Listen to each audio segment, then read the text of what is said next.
मैंने बैठक में भी बताया, बांकीपुर का जो उपचुनाव है वो सिर्फ एक विधानसभा का चुनाव नहीं है। बांकीपुर भाजपा के राष्ट्रीय अध्यक्ष का सीट है।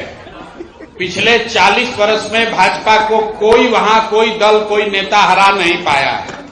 लेकिन उससे बढ़ के बांकीपुर का चुनाव तब हो रहा है जब नवंबर 2025 में एनडीए ने पूरे राज्य के लोगों को 10-10 हजार रुपया देकर उनको भ्रमित कर गलत वादे करके अपनी सरकार बनाई है।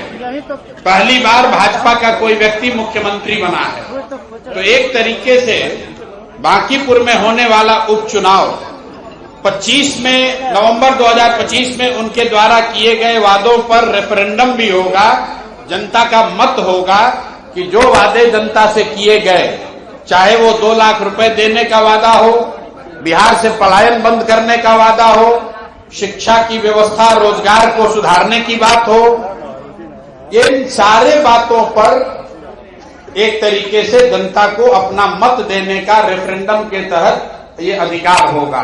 तो जन सुराज ये समझता है कि हम लोग को पूरी ताकत से बांकीपुर का चुनाव लड़ना होगा, ताकि भाजपा ने जो हम लोगों के साथ किया, एनडीए ने जो जन सुराज के साथ किया, या फिर बिहार में बदलाव चाहने इच्छा रखने वाले लोगों के साथ जो धोखा किया है, उनको समुचित जवाब बांकीपुर में उनको हराकर दिया जा सके। तो भोगना ही पड़ेगा।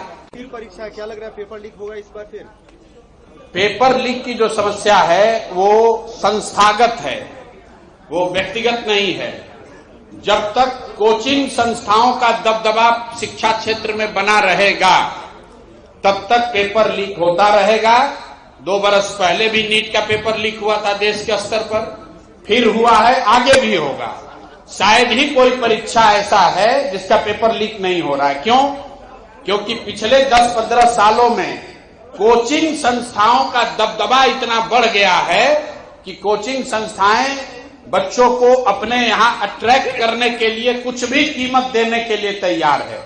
तो इसलिए पेपर लीक हो रहा है। जब तक सरकार इस व्यवस्था में कोचिंग संस्थाओं के प्रभाव को कम नहीं करेगी, तब तक पेपर लीक होता रहेगा, चाहे सरकार कोई भी दावा। मर्डर के आरोप में खान सर को गिरफ्तार किया गया है। अब नहीं मालूम है भाई खान सर को किस चीज में गिरफ्तार किया गया है। ये कोचिंग संस्था चलाने वाले लोगों का आपस का मामला और झगड़ा है। मैं उसका विशेषज्ञ नहीं हूं और जिस बात की मुझे जानकारी नहीं है उस पर मैं कोई टीका टिप्पणी नहीं करना।